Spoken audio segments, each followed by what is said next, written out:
ക്ഷേമ പെൻഷൻ വിതരണത്തിൽ നിന്ന് സഹകരണ സംഘങ്ങളെ ഒഴിവാക്കിയ ധനവകുപ്പിന്റെ നടപടിയിൽ അതൃപ്തി പരസ്യമാക്കി മന്ത്രി എം ലിജു. വകുപ്പുമായി ആലോചിക്കാതെയാണ് ധനവകുപ്പ് തീരുമാനമെടുത്തതെന്നും സംഘങ്ങൾ വഴിയുള്ള പെൻഷൻ വിതരണം തുടരണമെന്നാണ് സഹകരണ വകുപ്പിന്റെ നിലപാടെന്നും മന്ത്രി വ്യക്തമാക്കി. സർക്കാരിന്റെ വീഴ്ചകൾ മറച്ചുവെക്കാനാണ് സഹകരണ സംഘങ്ങളെ ഒഴിവാക്കുന്നതെന്ന് മുൻ ധനമന്ത്രി കെ.എൻ. ബാലഗോപാൽ ആരോപിച്ചു. ക്ഷേമ പെൻഷനുകൾ ഗുണഭോക്താക്കളുടെ വീട്ടിലെത്തിക്കുന്നതിൽ നിന്നും സഹകരണ സംഘങ്ങളെ മാറ്റിയ തീരുമാനത്തിൽ സർക്കാരിനുള്ളിലെ ഭിന്നതയാണ് മറനീക്കി പുറത്തുവരുന്നത്.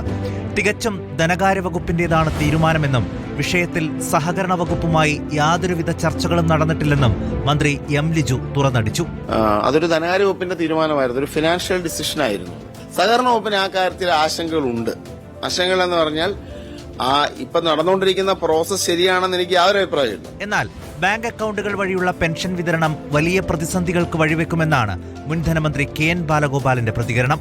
ശമ്പള പരിഷ്കരണ കുടിശ്ശിക നൽകാത്തതുൾപ്പെടെയുള്ള വീഴ്ചകളിൽ നിന്നും ജനങ്ങളുടെ ശ്രദ്ധ തിരിക്കാൻ മുൻ സർക്കാരിനെതിരെ നിലവിലെ സർക്കാർ കള്ളപ്രചാരണം നടത്തുകയാണെന്നും അദ്ദേഹം ആരോപിച്ചു.